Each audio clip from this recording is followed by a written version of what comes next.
विष्णु, आप सभी भक्तों को मोहिनी एकादशी की ढेर सारी शुभकामनाएं। आप सभी पर भगवान श्री हरि की विष्णु की कृपा सदा सर्वदा बनी रहे। आज के इस वीडियो में आप सभी श्रवण कीजिए मोहिनी एकादशी की बहुत ही पावन एवं दुर्लभ व्रत कथा।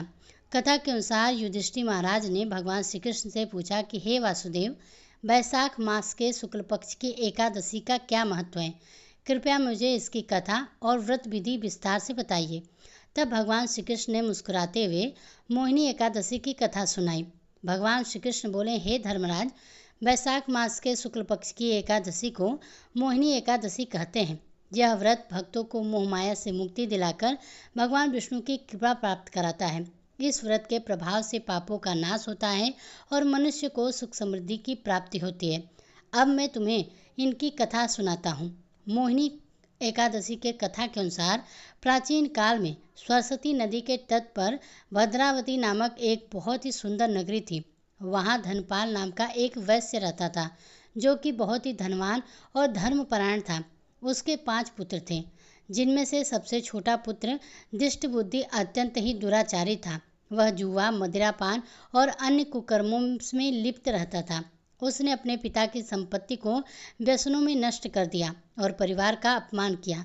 अंततः धर्मपाल ने उसे घर से निकाल दिया। निराश और लज्जित होकर दिष्ट बुद्धि जंगलों में भटकने लगा। वह भूख प्यास से व्याकुल होकर एक दिन महर्षि वशिष्ठ के आश्रम पहुंच गया।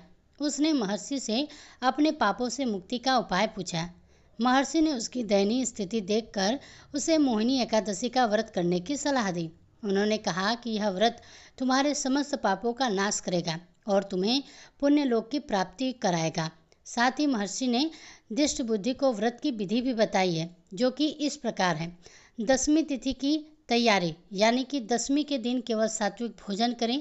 तामसिक भोजन यानी कि मांस, लहसुन, प्याज आदि का त्याग करें। रात्रि में भूमि पर शयन करें।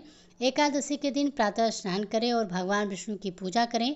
विष्णु मंदिर में दीप धूप जलाएं और तुलसी पत्र के साथ भगवान को भोग अर्पित करें। दिन भर निराहार रहें। निर्जल व्रत करना बहुत ही शुभ माना जाता है। रात्रि में भगवान का भजन कीर्तन करें। द्वादशी तिथि के दिन प्रातः स्नान करने के बाद पूजा करें और ब्राह्मणों को भोजन कराकर दान दक्षिणा दें, फिर स्वयं पारण करें। दिष्ट बुद्धि ने महर्षि के निर्देशानुसार पूर्ण श्रद्धा से मोहिनी एकादशी का व्रत किया। व्रत के प्रभाव से उसके सारे पाप नष्ट हो गए।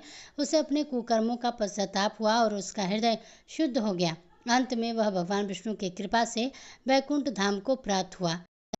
मोहिनी एकादशी का व्रत मनुष्य को मोहमाया के बंधनों से मुक्त करता है।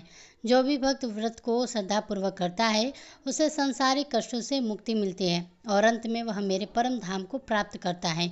इस व्रत का महात्म्य सुनने मात्र से ही सहस्त्र गोदान का फल मिलता है। मोहिनी एकादशी का व्रत मन को शुद्ध करता है और भक्तों को भगवान विष्णु के प्रति भक्ति बढ़ाता है।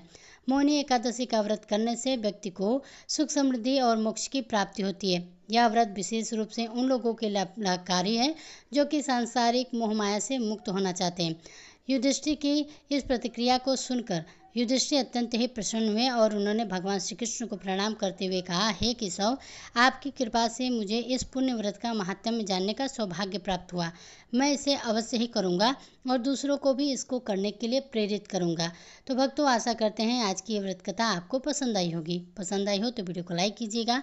इसी तरह की व्रत कथाओं से संबंधित वीडियोज़ को देखने के लिए हमारे चैनल वैदिक पूजा पाठ को सब्सक्राइब जरूर कीजिएगा।